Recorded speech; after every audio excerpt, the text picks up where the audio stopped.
شہنشاہ دو عالم صلی اللہ علیہ وسلم کی سخاوت بھی بے مثل تھی۔ جو چیز آپ صلی اللہ علیہ وسلم سے مانگی گئی کبھی اس کے دینے سے انکار نہیں کیا، یہاں تک کہ بعض دفعہ کپڑے بھی اتار کر دے دیتے۔ رمضان شریف میں آپ صلی اللہ علیہ وسلم کی خیرات آندھی کی طرح ہوتی تھی۔ ایک آدمی نے 2 پہاڑوں کے درمیان آپ صلی اللہ علیہ وسلم سے بکریاں مانگی، آپ نے اس کو دے دی۔ اس نے اپنی بستی میں جا کر کہا کہ بھائیو جلدی مسلمان ہو جاؤ، خدا کی قسم محمد صلی اللہ علیہ وسلم اللہ کے سچے رسول ہیں اور اتنی خیرات کرتے ہیں کہ اپنی تنگی کا بھی خیال نہیں کرتے۔ حنین کی لڑائی میں آپ صلی اللہ علیہ وسلم کو بہت سے اونٹ اور گھوڑے اور بھیڑ بکریاں غنیمت میں ملے۔ آپ صلی اللہ علیہ وسلم نے وہ سب اللہ کے واسطے غریبوں کو دے دیے۔ جب آپ صلی اللہ علیہ وسلم دے دلا کر وہاں سے لوٹے، راستے میں گوار لوگ لپٹ گئے اور مانگتے مانگتے آپ کی چادر اتار لی۔ آپ نے پیاری زبان سے فرمایا، بھائیو تم میری چادر تو دے دو، اللہ کی قسم اگر اس وقت میرے پاس اس جنگل کے درختوں کے برابر بھی اونٹ ہوتے تو سب تم کو دے دیتا، پھر تم مجھ کو دل کا کمزور نہیں پاتے۔ اس جنگل میں بے شمار درخت تھے۔ ایک دفعہ آپ صلی اللہ علیہ وسلم کے پاس 90,000 درہم آئے، جو ہمارے حساب سے 25,000 روپے ہوتے ہیں۔ آپ صلی اللہ علیہ وسلم نے ان کو ایک دم اللہ کے واسطے خیرات کر دیا۔ یہ آپ صلی اللہ علیہ وسلم کی سخاوت ہے۔ اللہ تعالیٰ کی عبادت میں بھی آپ بڑی شان رکھتے تھے۔ چلتے پھرتے، اٹھتے بیٹھتے، سوتے جاگتے، ہر وقت اللہ تعالیٰ کا ذکر کرتے رہتے، دعائیں مانگتے، نماز خوب دل لگا کر پڑھتے اور ارشاد فرماتے کہ نماز میری آنکھوں کی ٹھنڈک ہے۔ تہجد کی نماز میں اتنی دیر کھڑے ہو کر قرآن شریف پڑھتے کہ پاؤں مبارک پر ورم کر جاتے۔ صحابہ نے عرض کیا، یا رسول اللہ آپ عبادت میں اتنی تکلیف کیوں اٹھاتے ہیں؟ اللہ تعالیٰ نے آپ کے گناہوں سے بالکل بخش دیا ہے۔ اللہ تعالیٰ نے آپ کو گناہوں سے بالکل پاک اور صاف کر دیا ہے۔ آپ نے فرمایا، کیا میں اللہ کا شکر کرنے والا بندہ نہ بنوں؟ نفلی نماز آپ بہت کثرت سے پڑھتے تھے اور جمعے کے دن کا روزہ بہت ہی کم چھوڑتے، قرآن پاک بہت پڑھتے اور اللہ کی حجت میں روتے اور قاریوں سے پڑھوا کر سنا کرتے۔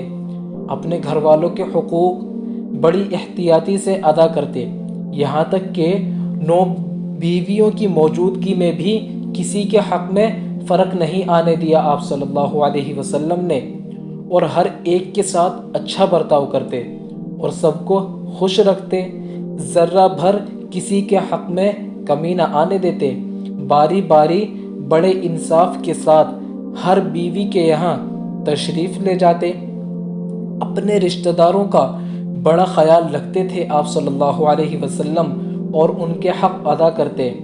حق پرستی اور انصاف کا یہ حال تھا کہ اللہ کے احکام جاری کرنے میں اپنا ہو یا غیر کسی مجرم کی رعایت اور لحاظ نہیں کرتے، یعنی شرعی سزا دینے میں رحم نہ کرتے۔ خوش بیانی آپ صلی اللہ علیہ وسلم کی ایسی شیریں تھی کہ زبان پاک سے گویا پھول اور موتی جھڑ رہے ہیں۔ معمولی سی بات میں بھی آپ کا کلام بڑے بڑے معنی رکھتا تھا، الفاظ کم اور مطلب بہت زیادہ ہوتا۔ آپ صلی اللہ علیہ وسلم کی خوش بیانی سے عربی لوگ جو پرلے درجے کے جاہل اور ہٹ درہم تھے، چند روز میں حیوان سے انسان بن گئے آپ صلی اللہ علیہ وسلم کی وجہ سے، یہاں تک کہ عرب کے بہت سے لوگ آپ صلی اللہ علیہ وسلم کی زندگی ہی میں مسلمان ہو گئے۔ آپ نے اپنے تابع داروں کو دین و دنیا کا بادشاہ بنایا اور بڑے بڑے کافر بادشاہوں کو تخت حکومت سے گرایا اور ان کی جگہ غریبوں کو بٹھایا۔ عرب لوگ جو کہ خوش بیانی میں بڑے مشہور تھے، آپ صلی اللہ علیہ وسلم کی خوش بیانی کے سامنے عاجز اور ناقص ہو گئے۔ زبان مبارک ایسی میٹھی کہ دشمن بھی غلام بن جائے۔ مہمان نوازی بھی آپ صلی اللہ علیہ وسلم کی بے نظیر اور بے مثل تھی۔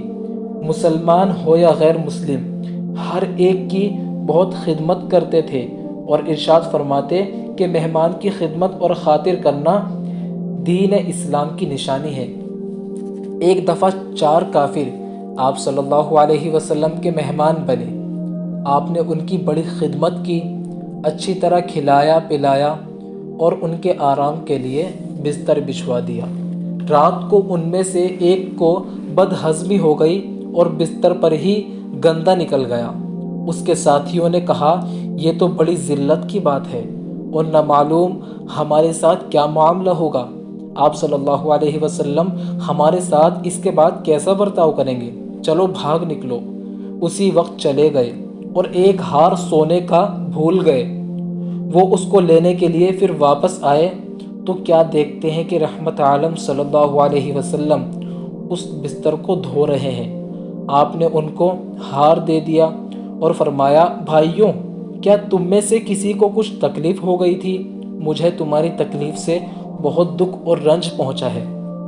آپ صلی اللہ علیہ وسلم کی یہ مہربانی اور مہمان نوازی دیکھ کر انہوں نے کہا کہ بے شک آپ اللہ کے سچے رسول ہیں، اور کلمہ شریف لا الہ الا اللہ محمد الرسول اللہ اسی وقت سچے دل سے پڑھا اور سچے دل سے مسلمان ہو گئے۔